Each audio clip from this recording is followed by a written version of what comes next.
Bahagya pong bumagal ang Tropical Storm Ada habang binabaybay po ang karagatang palapit po sa Pilipinas sa ating kalupaan.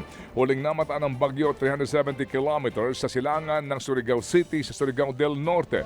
Ito'y kumikilos ng pahilaga-hilagang kanluran at taglay po nito ang hanging aabot sa 65 kilometers per hour at pagbugso naman na hanggang 80 kilometers per hour. At ayon po sa Pag-asa, asahan na po ang malalakas na hangin at mga pag-ulan sa mga maahagip o tatamaan ng bagyo.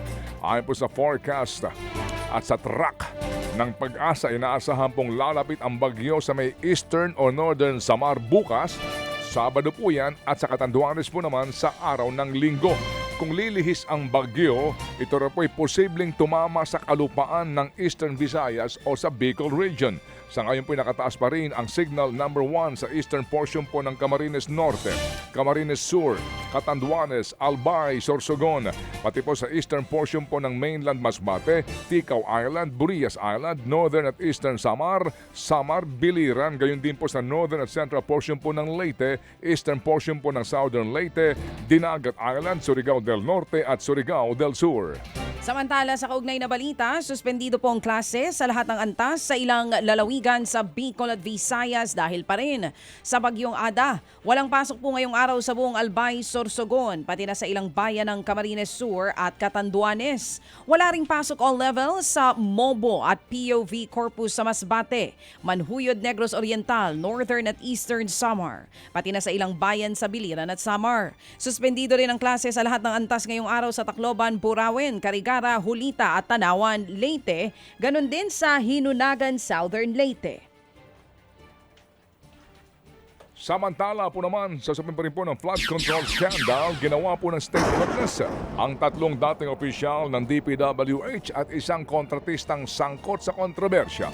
Yan nga po siya na dating DPWH Undersecretary Roberto Bernardo, dating DPWH District Engineer Henry Alcantara, dating DPWH NCR Regional Director Gerard Opulencia, at kontraktor na si Sally Santos na may-ari ng Sims Construction Trading.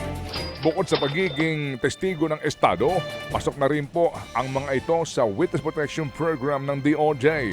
Sa nilagdaan nilang kasunduan o Memorandum of Agreement sa DOJ, kabilang sa napagkasunduan ay ang pagbabalik nila ng pera mula sa mga ninakaw umano ng mga proyekto. Sa ngayon po higit na 316 million pesos na ang naibabalik nilang apat sa pamahalaan. Pero 1.5 billion daw ang kabuuang halaga na kinakailangan nilang ibalik. Hindi po naman isinama sa pagiging state witness sina dating DPWH District District Engineers Bryce Hernandez at JP Mendoza. Hindi na ho sapat ang kanilang mga ebidensya at testimonya para hindi sila sampahan ng demanda. Nakatakda namang magsampa ng karagdagang mga kaso sa Sandigan Bayan ng Ombudsman kaugnay po sa flood control scam ngayong araw. Hindi na ito idinetalya ni Ombudsman Boying Remulla pero ayon sa Malacanang, may big fish na makakasuhan at aarestuhin. Ang tingin ng Ombudsman, pakana ito ng abogado ni Senator Joel Villanueva na pinakakasuhan din ng Independent Commission for Infrastructure o ICI. Una nang sinabi ng kampo ni Villanueva na ayaw na nilang magkomento sa issue dahil gumugulong ang investigasyon. Itinanggi na rin ang kampo ni dating DPWH District Engineer Henry Alcantara na binawi na niya ang kanyang mga salaysay.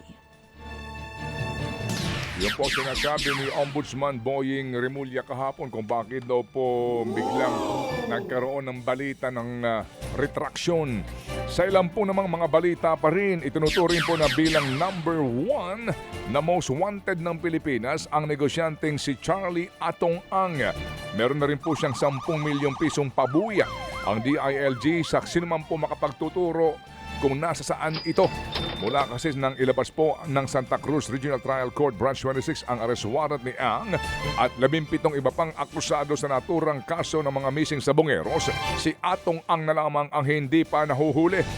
Ayon sa DILG, may tuturing pong armed and dangerous daw si Ang dahil posible itong manlaban lalo pat marami itong mga tauhan. Pero tiniyak ho naman ng ahensya na wala silang planong extrajudicial killing labang kay Ang. Sa ngayon po'y na-revoke na.